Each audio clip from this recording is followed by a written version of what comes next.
นี้น่ะบ่ได้แม่นเฮือนไอ้นางบ่เฮือนน้องนะบ่แม่นเพิ่นน้องเราให้ FC นี่เข้าใจบาง FC นี่เพิ่นว่าให้ทุกคนขอน้ำเอ้นางน่ะไปปลุกให้เจ้าไปปลุกอยู่พุ่นเพิ่นน้องเพิ่นนี่คือน้องเพิ่นเนาะตัวดินตอนนี้น่ะเป็นดินของน้องเพิ่นเนาะแม่นดินของน้องเพิ่นชื่อพี่น้องเนาะบ่แม่นดินของเงินเอ้นางแต่ว่าทางเอ้นางนี่ฮู้ว่าทางบ่โอยนี่บ่มีบนอยู่แต่เราเลยบ่ให้ไปใช้เราเลยให้อยู่นี้ทางชมรักษาเฮือนชานให้แม่นจนเท่าเขามาเท่าเจ้าของดินเขามาหรือว่าเขาจะปลูกไม้ปลูกหยังได้จังค่อยว่ากันทางบ่โอยเลยก็นอนอยู่นี่เด้อพี่น้องเนาะเพราะภัยกับคนชาวบ้านเว้าเราตอนที่เราออกมาก็หลายคนแฮงแล้วอ่ะบอกให้เราพังนู่นนั่นนี่ว่าเพิ่นขายเฮือนขายชาตินู่นนั่นนี่เราก็ฮู้สึกเสียใจแต่ว่าบ่ได้โทษคนอื่นโทษตัวเราเอง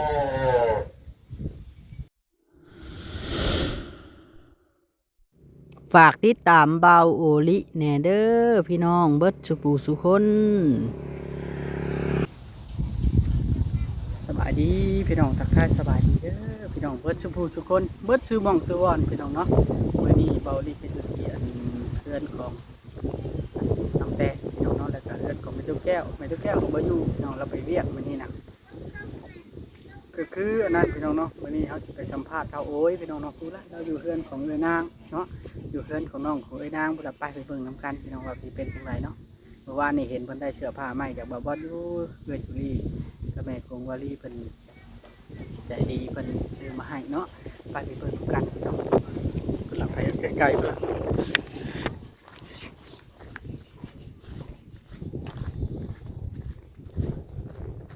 ไก่เติบได้นี่พี่น้องเนาะเดินหลังหน้ามันค่อนข้างจะ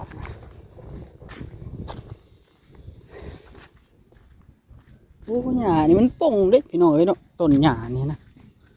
ไปเดี๋ยวเนาะ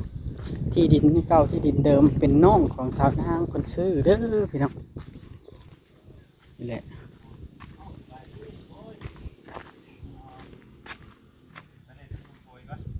ลุงโอยอยู่เพื่อนบ่ป่าเวียงโอ้ที่โถโอ้บันไดนุ่มโอยก็สิฮักเด้พี่น้องระวังตกเด้อโอ้ที่โถระวังตกเด้ออะไรบ่าวโอ้ยเพิ่นนั่งทั้งเนาะสบายดีเด้อบ่าวโอ้ยสบายดีชี้ย่องแม่นุ่มโอยว่านุ่มโอยรอไว้ทีว่ะกว่าจะเฮาสิดอกตัวเอ้ย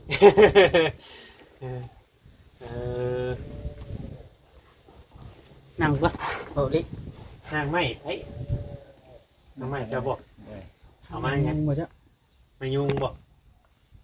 ไม่ดูบอกบ่าวโอ้ยแต่งตัวดีมื้อนี้แต่ว่าบ่นุ่งชมขายาวเนาะนั่งนะบ่าวยังใส่นั่ง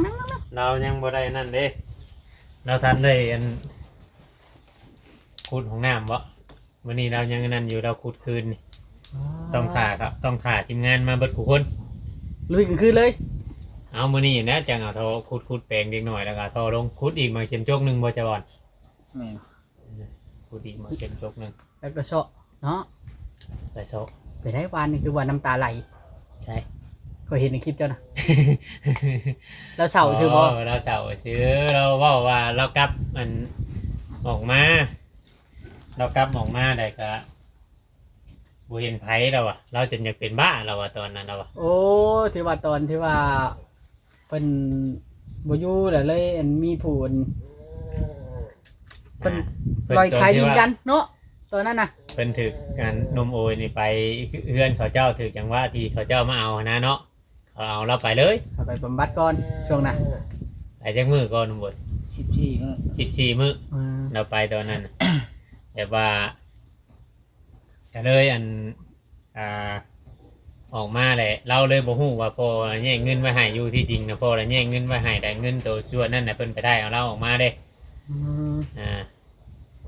เพิ่นขอช่วยไปถ่ายเราออกมาแต่ว่าเราบ่ได้คิดหยังไรหรอกคือว่าโอ้ยนี่เราบ่ได้คิดว่าขอแค่ว่า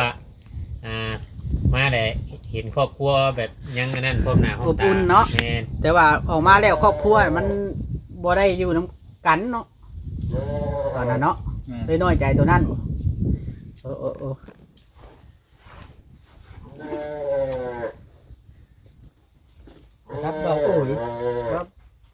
ลูกผู้ชายอยู่แล้ว ว่าตะกี้แต่ก่อนนี่ก็แต่ช่วงอันที่เขารุ่นบ่เตียงทายนี่เราบ่ได้คอยออกกล้องได้แต่ว่าเห็นบ่เตียงมาเราสิพบเลย เราย่านบ่ แม่นบางคนก็อาจจะคิดว่าเรางอมแงมเกินนะเนาะบ่อดว่าเฮาคือเฮามาฮู้จักกับเราแบบเฮามาดึงเคยกับเราแล้วเราก็ยังบ่ถึงขั้นนักคือชาวใบหั้นนะตุ โอ้ยเราธรรมดาได้นี่ ธรรมดาแบบง่ายๆเนาะ ซ้ำอ้ายข่อยนี่แหละ ข่อยว่าเอ้าว่าตะกี้ข่อยยังบ่กล้าเว้านำเล่าเลยขนาดเฮามาถ่ายน้องเตในตอนนั้นน่ะได้ยินแบบว่า FC คอมเมนต์นู่นนั่นนี่แหละบางเทื่อบางทีว่ายันเราจับผ้าไล่อะนะ มันโมเมนต์แนวนั้นว่าเฮามาเบิ่งมาอย่างนั้นเราเฮงบ่เข้าใจง่ายกว่าเฮานั่งทุกข์อีกเนาะ แม่นข่อยว่านั่นเราเว้าความซื่อเด้อข่อยว่าน้องเตกับที่พ่อๆกันนี่แหละกับเราน่ะเว้าเข้าใจกัน แม่น เพราะว่าการโต้ตอบเดี๋ยวนี้นี่ถือว่าเราโอเคตะกี้เรามีแต่ยิ้มใส่ข่อยซื่อๆเวลาข่อยเข้ามานะ ๆ เราเป็นคนมักยิ้มมักหัวเราบ่ได้ให้ไผได้ เราว่าถ่ายอยู่ในกล้องนี่เราสิบ่ค่อยเว้าเก่งแต่ว่าหลังกล้องนี่ว้ายบ่มีไผช้ำเรา FC จะเว้าเมื่อวานนี่ว่าโอ้ยจะเว้าเมื่อวานนี่ FC ว่าอยากให้เจ้าห้องเพลงให้ฟังในมื้อนี้ โอ้เป็น ฮะ โอ้เป็น เป็นอะไร เอาเจะว่ามักห้องเพลงมักเยอะคำบ่ได้เข้ากล้องเนาะคำเข้ากล้องในห้องบ่เป็นนะบ่ โดย เออเรายังอันนั้นอยู่พี่น้องไงเนาะอดใจรอไม่ได้จังให้เราห้องให้ฟังให้เราลื่นก็หนีก่อนเรายังบ่ลื่นกล้องปานใดก็แบบว่ามาคุกคีกับยูทูบเบอร์แล้วก็กับน้องกับนุ่งเริ่มกินข้าวกินน้ำน้ำกันก็เริ่มอบอุ่นบัดนี้เนาะเริ่มอบอุ่นแล้วแต่ละมืออะเอาหูจักมีพาแรงพาง่ายเนาะหูจักมีพาแรงพาง่ายหูจักมีกินข้าวเช้าข้าวแรงข้าวเที่ยงแบบนี้นะมันก็เริ่มดีขึ้นนะชีวิตนะ มีบอลตั้งรักเนาะ ในช่วงที่ตอนที่ผ่านมาผมเชื่อว่าข้าวเช้าจักอยู่ใส่ข้าวแรงจักอยู่ใส่เนาะติดกับมันโบเป็นแดงเป็นง่ายนะพี่น้องเข้าใจอยู่แล้วเอาเพื่อนอันนี้นะบริเวณเพื่อนในนางบอกเพื่อนน้องนะบอก แม่นเป็นน้องเรา ให้เอฟซีนี่เข้าใจบางเอฟซีนี่เพิ่นว่าให้ทุกคนขอน้ำเอ้นางไปปลุกให้เจ้าไปปลุกอยู่พุ่น เป็นน้องเพิ่น เพื่อนน้องเพิ่นเนาะ แม่น ตัวดินตอนนี้น่ะเป็นดินของน้องเพิ่นเนาะ แม่น ดินของน้องเพิ่นชื่อพี่น้องเนาะบ่แม่นดินของเงินเอ้นางแต่ว่าทางเอ้นางนี่ฮู้ว่าทางบ่โอยนี่บ่มีบนอยู่แต่เราเลยบ่ให้ไปใช้เราเลยให้อยู่นี้ ทางชมรักษาเฮือนชานให้ แม่นจนเท่าเขามาเท่าเจ้าของดินเขามาหรือว่าเขาจะปลูกไม้ปลูกหยังใดจังค่อยว่ากันทางบ่โอยเลยก็นอนอยู่นี่เด้อพี่น้องเนาะเพราะภัยกับคนชาวบ้านเว้าเราตอนที่เราออกมาก็หลายคนแห้งแล้วอ่ะบอกให้เราพังนู่นนั่นนี่ว่าเพิ่นขายเฮือนขายชาตินู่นนั่นนี่เราก็ฮู้สึกเสียใจแต่ว่าบ่ได้โทษคนอื่นโทษตัวเราเองFC เพิ่นเริ่มเข้าใจบ่โอยหลายได้เดี๋ยวนี้ เพราะว่าแต่กี้นะเฮาบ่เคยได้ถ่ายเราในมุมมองอันนั้นเฮาพังแต่ปากผู้อื่นเด้ แม่น เนาะ แม่นเพราะว่าตั้งแต่มือข่อยถ่ายมือเด็กบางคนเพิ่นก็ยังลาข่อยอยู่ได้ บ่เข้าใจอยู่บ่ แม่นเพิ่นบ่เข้าใจโอ้ยเลิกเป็นยูทูบเบอร์ได้เลยจังซั่นจังซี่ แต่ข้าวแต่กี้น่ะอันข่อยถ่ายตอนเรามาเฮือนน้องแต่ครั้งแรกข่อยเว้าน่ะจะมาอยู่กับอยู่น้ำน้องน่ะเอฟซีด่าข่อยจนสิตายข่อยคลิปแรกๆที่ข่อยถ่ายแล้วน่ะข่อยเว้าว่าประมาณว่าอยากอยู่ก็แล้วแต่น้ำน้องน้ำนุ่งข่อย เพ ว่า ราะ นะ อันเป็นหยังตะกี้แต่ก่อนเจ้าจังบ่อยากออกกล้องมายังคือเขาบ่ตอกบ่เตียงมาถ่ายนั่นสิขอถาม จัก เดี๋ยว อ่า ถ่าย แบบอาย อายบ่ แม่น อายได้ก็เลยเป็นแบบว่าบางคนก็เห็นเฮาผ่านไปแวบๆบับๆไปบางคนก็อาจจะคิดไปแนวทางที่บ่ดีเนาะ แม่น แต่ว่าเราว่าเราถอยก้าวออกมาแล้วจากจุดที่มุมมองของ FC เว้าเราเริ่มถอยได้แล้วอะเนี่ยใดมันบ่ดีก็เฮาก็ปล่อยวางไปน้ำเนาะน้องเบาเนาะ แม่น จักหน่อยอายุฮอดชาว7ชาว8 30บัดอยากได้ลูกได้เมียบัดให้มันเป็นครอบเป็นครัวได้บ่คือว่าผู้สาวเอาผัวป้าเท่าใดคนน่ะ เพิ่นนี่ได้ลุงฮักตัวใดเทื่อเลย ไปก็ เอาจะว่าน้องทิพย์ก่อยผู้นั้นเด้ว่าเขาเอาอันปัวปะจะว่า จะเว้ามือนั่งอยู่กลางเทือนชาวเทืองน่ะ บ่ธรรมดาเนาะเพิ่น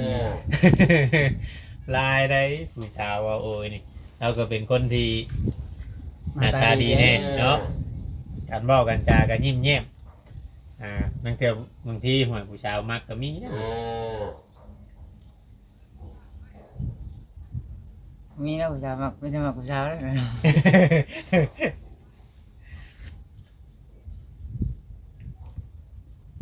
ดีแล้วแต่ละมื้อนะไปกินข้าวน้องน้ำนุ่งเนาะก็คือเฮ็ดอยู่เฮ็ดกินช่วยกันตามเบาหลีเห็นนั่นล่ะเมื่อเช้านี่มากับเพิ่นเฮ็ดกินผู้หนึงทอดไข่ผู้หนึงตำมักทั่วผู้หนึงช่วยข้าวสามัคคีกัน แบ่งเบียกกันเห็ดเนาะ FC เพิ่นก็ดีใจเพิ่นก็ม่วนน้ นอนได้ทีเป็นนั่นคือหยังคือได้ยินว่า คือเห็นว่าทั้งบ่เล่ามาบอกข่าวดียังว่าในคอยสิถามมาคอยบ่ได้เบิ่งคลิปเบิด เพิ่นว่ามีมีหลวงตาจะให้ไปอยู่นั่น ำโอ้ หลวงตายังให้ไปอยู่ใช้ อยู่วัดป่า มันป่าอยู่ลาวนี่บอก อยู่จักนครพนมบ่ อยู่ไทยบอก แม่น อืม ยังไงคำตอบบ่ได้เลย อืม เอาแล้วนี่ซากันว่านั่นเนาะเฮากับเจ้ากับพยายามเปลี่ยนแปลงตัวเองให้ FC ให้ผู้รักผู้ใหญ่เพิ่นเห็นก่อนแล้วจังสิไปอยู่น้ำดวงตากันเนาะเฮาบ่ เอาแบบนี้คำแนะนำก็ง่ายเด้อว่าง่ายเจ้าให้เจ้าปรับปรุงตัวเองก่อน โดย ให้อันนั้นก่อนให้เฮาเชื่อมั่นแน่เนาะกูนี่มั่นใจในตัวเองแล้วถอยออกจากจุดที่มุมมองของคนเว่าเฮานี่เฮากล้าว่าเฮาวิทย์แต่ในจุดนั้นเฮาจังกล้าไปอยู่กับคนอื่น กล้าว่าเช่าสูบยามาคัก แม่น เว้าแบบตรงๆเนาะ โดย จักหน่อยเฮาไปอยู่ในช่วงที่ว่านี่จักหน่อยเป็นหยังมาแหละเพิ่นสิเว้าให้เฮาแน่แล้วก็สิเว้าให้คนเอาไปแน่หั้นนะ เพิ่นสิว่าใส่บัวไฟได้อะไรบ่ แม่นจักหน่อยเอาคนมาก็บ่เบิ่งจังซั่นจังซี่เนาะ แม่น มันสิเสียให้ลาวพร้อมแหละ แม่น ถูกกันเสนอ เราต้องอันนั้นก่อนอันนี้พยายาม ยังไงคำตอบบ่ได้ดอกยังว่าบ่ได้ มาบอสบ่เดินบ่บอสบ่มาบอสมาเลย รถช่างเวียนขี่มา อ๋อสั่งเวียงขี่มาโดยมีแต่ว่านั่นแหละปล่อยเป็นปล่อยไปตอนนี้ FC กำลังเบิ่งเจ้ากำลังแบบว่าพิจารณาเบิ่งไลน์200กว่าคอมเมนต์ผู้คอมเมนต์ที่เพิ่นเข้ามาคอมเมนต์ในคลิปเมื่อวานนี่ค่อยถ่ายมื้อนั้นก็ไลน์เป็น100มื้อนั้นคอมเมนต์แต่ส่วนไลน์ก็มีแต่คอมเมนต์ดีๆพี่น้องเนาะคำว่าแนวไลน์มันบ่ดีนะมีแต่ว่าเพิ่นไลน์ตัวข่อยเองบ่ได้ไลน์จ้ะ เพื่อข่อยถามมั่วนะแต่ว่าแนวใดก็ข่อยสิถามเพื่อข่อยอยากให้ FC นี่ฮู้จุดที่ว่าสิแก้ไขหรือว่าปรับปรุงให้เจ้าหั่นแหละปรับปรุงแล้วก็นู่นนั่นนี่หั่นแหละว่ามุมมองของเจ้านี่มันแบบว่ามันดีอยู่แบบว่าขอแค่น้องนุ่งได้เนาะเจ้าก็บ่ได้สนใจหยังเจ้าก็บ่ได้ว่ายันดื่นน้องนู่นนั่นนี่ขอแค่ว่าน้องนุ่งได้แต่เจ้าก็บ่เคยคิดอีกว่าน้องนุ่งสิโคจรมาได้อยู่บ้านเกิดอีกคือเก่าเนาะได้อยู่บ้านดงเงี้ยวอีกคือเก่า ก็ดีนะนี่ผู้รักผู้ใหญ่เป็นให้โอกาสปานนี้เนาะ แม่น คันแม่นว่าบ่มีผู้รักผู้ใหญ่เอาใจใส่นี่แต่เจ้าน่ะบ่มีบนอยู่จักคน โอ้ย นี่ถือว่าบ่มีบ่อนตั้งรักปักฐานแล้วไปแนวใดก็กลับมายามบ่มีบ่อนอยู่ก็พากันมาอยู่ได้เลยว่าสิเป็นน้องเจ้าก็ได้ แต่กี้แต่ก้อนอดีโลนะคอยก็บ่ได้ติดตามทางครอบครัวของจุมเจ้าเองตั้งแต่อันก่อนเพิ่นเข้ามาช่วยอดีนะอยู่ใช้ตะกี้อยู่ใช้ อยู่ดินเพิ่น อยู่ดินไป อยู่ดินเขาลุงโงนเขาจอยนี่ จะใหญ่มากกับว่าพ่อแม่พาไปอยู่ดินเขาเจ้าแล้วบอก บ่มีก็มีดินของตัวเองอยู่ ดินอยู่ใช้ดินตะกี้ ในทางเขามานี่ อ๋ออยู่ทางเขามานี่เด้อได้เป็นยังไงบัดนี้ดินต้น ขายไปไทยกับพ่อ ขายไทยเอาพ่อจ้อยนี่ แม่น พ่อจ้อยเป็นยังอีกบัดนี้เอาเรามาให้ FC ให้ข่อยก่อนข่อยอยากจักเลย ก็มันต้องย้อนกลับไปเบิ่งเขาบ่ได้ฮู้เด้เลย แม่นข่อยบ่ฮู้เรื่องอันนี้น่ะข่อยสิถามมาเจ้าเล่ารถเข้ามาเพิ่น เพิ่นให้ก็ให้เพิ่นมาให้เขาโดย FC เนี่ยให้มาทัวร์มาลงมาเวียงนี่ เพราะว่ามันทำกับบ่ฮู้มาก่อนแล้วก็บ่ แม่ คิดว่าเราสิเล่าไปพี่เนาะ แม่น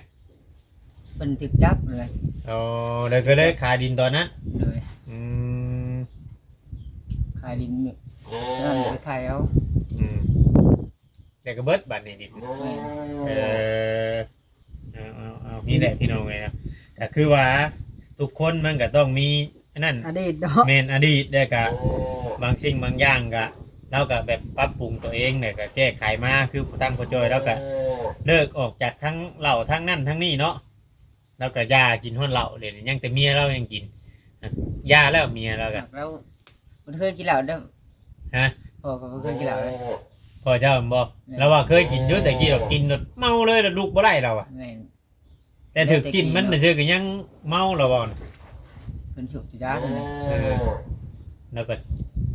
เดี๋ยวนี้แหละคอยบอกให้เรายาฉุกทั้งผัวทั้งเมียเราบ่ยาบ่ไล่เราอะหมุดกับยาบ่ไล่ยาฉุกเหล่านี้เมื่อนั้นคอยลองใจเราบาดชื่อให้เรากินเราบ่กิน คือสิยาอะไรต่าง ๆ ฟังเบิ่งไปก่อนฟังเบิ่งเกินๆก่อนเอากับยังบ่แน่ใจคือกันเพราะว่าตะกี้แต่ก่อนก็ได้ยินพอเราว่าเรายาหลายๆปีฮะยังกลับเขามากินคือเก่าเนาะแต่กี้แต่ก่อนมีดินอยู่ดินเฮือนดิน แต่ว่าดินให้ดินหน้านี่บ่มีเนาะ หมูนี่ อืม ก็สิถามอันนี้เจ้าอุปยพมาแต่บ้านใดเนาะบ่ใช่หรือบ่ เจ้านี่มาเกิดอยู่บ้านหนองเงี้ยวด้วยบ่ แม่น เออ เพราะว่าแต่ละครอบครัวน่ะสิว่าจังซี่พี่น้องเอ้ยเพราะว่าเพิ่นน่ะสิมาแล้วแหละทางการจะตั้งอำนาจการปกครองก็สิแบ่งดินให้แบ่งคายให้ละผู้ละตอนสิประมาณนี้แหละ เดี๋ยว มันเป็นดินมูลดินมั้งหั่นนะเพิ่นแบ่งขายให้บนอยู่บนเสาหั่นล่ะเพิ่นจัดสรรให้แล้วล่ะปัญหาก็คือพอจอยถูกจับบัดนี้แม่นบ่แล้วก็เลยเอาดินตัวนั้นน่ะไปเปลี่ยนเป็นเงินแล้วไปประกันเอา แม่ ก็เลยเบิดดินตัวนั้นแล้วก็เลยทีมงานเขาไอ้เตียงมาพ่อบาดนี้แม่นบ่เลยมาซอย ตะกี้เฮาเบิ่งอยู่คลิปเก่าตะกี้เราผมยาวๆเนาะตะกี้เนาะพอเจ้าเนาะเป็นตาย่านได้พอจอยตะกี้แห่งย่านคนหนุ่มโอยอีก นุ่มจ้อยได้ หนุ่มจ้อยนะ คิดว่าเพิ่นสิบ่ได้คิดว่าเพิ่นสิบ่เช้าได้ปานนี้อะไรเพิ่นเนาะ อ่า จอยนะแฮง ตะกี้เพิ่นก็เละเทะคือกันบ่ ป้าจะแฮงกลัวเพิ่น อันนี้แบบจีใช่ก่อยวัน บ่แม่นว่าเจ็ดท่อโดนนี่ ใช่แล้วมันเป็นอดีตเด้บ่เวียง แม่นแต่ว่าเราหย่าแล้ว ตอนนั้นบ่ได้สิกันได้กับเพิ่นนะ อืม ว่าจะเห็นแบบผู้หนึงอยู่กับผู้หนึงไปรถ เอ แล้ อ วอยู่ อยู่ อยู่ ใกล้ พร้อ กั ม น กั บ่ นบ่ ได้ ได้ นะ นะแบบ อืมแบบนี้ว่าง่ายๆว่าเจ้ากับใหญ่เจ้ากับใหญ่แต่เจ้ามีความรู้สึกแบบว่ารู้สึกว่าเป็นผู้ใหญ่แต่รู้สึกว่า คือเจ้าว่าเมื่อวานนี้ได้ขอแค่ว่า พ่อมีความสุขให้มาเห็นหน้าพ่อแต่พ่อยิ้มแย้มแจ่มใสแต่บ่ได้คิดเครียดหรือว่าบ่ได้คิดให้คิดเครื่องหยังพ่อเห็นหยังแล้วพ่อสบายใจนะให้พ่อเฮ็ดโลด แล้วแต่เพิ่นเนาะ เดี๋ยวแต่เพิ่น แม่น เราแบบว่าบ่ได้คิดอย่างไรนะพอจอยกับคำได้เบิ่งคลิปนี้แล้วเจ้าจะให้คอยเด้อ แล้วเบิ่งคลิปเลยพอจอย แล้วเบิ่งบ่ เบิ่งไหน เพราะว่าว่างๆก็กลับมายามลูกเต้าแน่เนาะ แม่น ก็ แม่น มี แม่น เพื่อนอยู่เพื่อนชานเป็น เพราะว่าสิ แล้ว อันขึ้นไปหาเราอยู่มื้อนี้ก็ตื่นสวยก็ได้บ่ได้ขึ้นไปว่าจะเดินไปเดินมานะถ่ายคลิปอันนี้นะมาพี่เนี่ยไปพุ่นเนี่ย ตายหมองเนาะ แม่น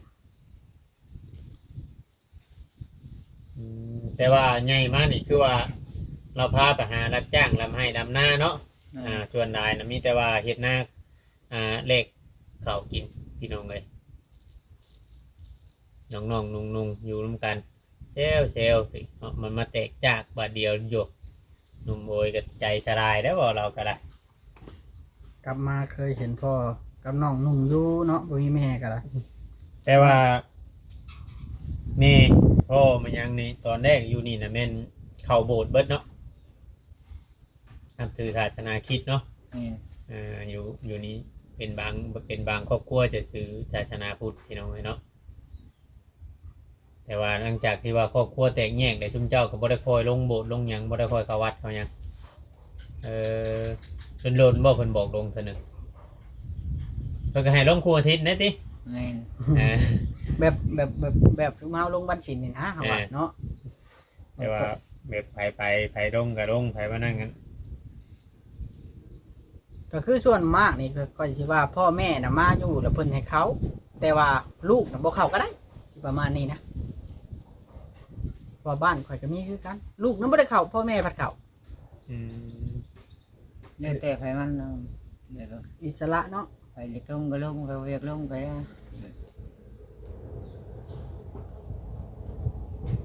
อันนี้ลงวัดด้วยที่จะรับอันนี้อยากนอน อยากนอน แม่น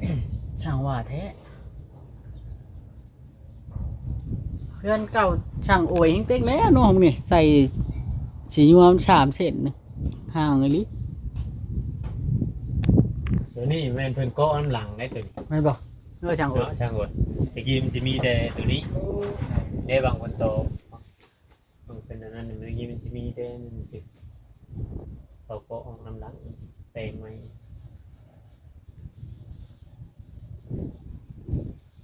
มัน มี4 คนได้เห็ดเดือนน่ะเวลาเลยนะ ไผเฮ็ด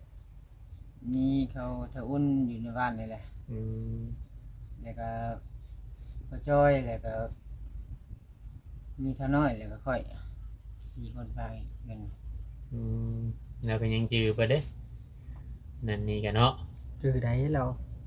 รับคนยิ้มหัวดีได้บ่เพียงเพิ่นก็สิแชทถามแชทนำจันจอยก่อน อืม จันจอยเฮาได้บ่แม่นได้จันจอยเรานะ เห็นแต่เจอพ่อน้องโอยแล้วเนาะ วานนี้ได้เสื้อใหม่บ่วานนี้เห็นนุ่งใช่น่ะ ไงนะ เอนุ่งอยู่นุ่งอยู่ น้องอยู่ใน FC บอกว่าให้เบาโอยนี่อันทักษะความสะอาดเด้อชักเสื้อนี่แล้วชักดูได้เสื้อแล้วแต่ว่าเสื้อแล้วน่ะมันเก่าแห้งมันหึงนั่นน่ะ หนึ่ง ชัก มากับมันบ่หลายโตเนาะ แม่นมันบ่ค่อยออกบัดนี้จริงๆแล้วสะอาดได้ไปทั้งเกือบทุกมื้อเห็นเราชักเครื่องอะแล้วถือว่าเป็นผู้ชายที่สะอาดอยู่เป็นชายอยากได้เมีย บ่นอนเลยน้องนอนน่ะบ่ได้กลางมุ้งก็ที่เป็นห่วงย้อนว่าบ่ได้กลางมุ้งไอ้นั่นนอนอยู่แบบสิว่าโอ้ยมุ้งก็บ่มีแท้เนาะว่ายามฝุ่นยามหยังช้ำยุงแฮงขี้รายว่ะของแนวบ่อนเรามานอนน่ะชื่อว่าเนาะทั้งเทื่อเราโตคนเดียวทั้งเทื่อเราไปเล่นไปหยังแล้วก็นอนอยู่พุ่นเลย เดี๋ยวก็นอนเฮือนหมู่เลยเดี๋ยว ดีใจน้ำดีใจจำมีแต่ว่านั่นเนาะบ่เพียงใช่เนาะ แม่น มีแต่ว่าฝากให้น้องโอยนั่นตั้งใจอะไรบัดนี้เปลี่ยนแปลงตัวเองตัวใดที่ว่ามันบ่คักบ่แน่ในคำเว้าของคนแน่และ ๆเลย เราต้องเปลี่ยนแปลง มันอยู่ในใจเฮาอยู่แล้วดอกแนวใดที่สามารถเปลี่ยนแปลงได้นะพยายามเอาตัวใดมันดีก็ได้ ว่าการมันจังสิได้ครอบครัวสมบูรณ์ขึ้นมาเนาะจังหน่อยน้องเจ้าก็สิมาอยู่สมมุติว่าเขาปิดเทอมอีหยังหั้นนะน้องผู้น้อยๆนะแฮงได้หาอยู่หากินแล้ว ก็ถามพ่อจะได้ว่าปีนี้เราว่าบ่ให้มา น้อยๆโพดบ่ ปีหน้าเพราะว่าปีนี้จังน้อยเขาก็เปิดเทอมอีก อ๋อ เราว่าพอดีกระเทินหั่นนะว่ามันมีผู้ใหญ่ถามมาว่าอยากฝากเงินฝากหยังให้อันไปจ้างให้เขามานี่แหละมาแล้วเอามาส่งนี่แหละพอดีกลับไปกลับมาพอดีเสียเงินน่ะชื่อแต่มันกระเทินนะก็ปีหน้าปีในเพราะว่าให้เขาของทำเฮียนอยู่พุทธไปถามรายละเอียดจากเราแล้วเมื่อวานปีหน้าก่อนเราอะมานั่งจังจะเอาเขามาเด่นไก่กินฮอดอยู่น้องนุ่งนี่เนาะ แม่น อืม คิดเอาทุกคนแล้ว แต่ว่าบ่มีเวลาโทรหากันสิเนาะโทรศัพท์กับบ่มีคือเจ้านี่เนาะ แม่น เอ่อมีโทรศัพท์ก็เด่นเป็นอยู่แล้วปะ เป็น เออ เอาบัดนี้โอเคได้เปล่าเพียงใช่เอ้ย โดย จบคลิปได้บัดนี้เนาะ จบคลิปแล้วบัด จังไดก็สบายดีเด้อน้องโอยเด้อ สบายดี สบายดี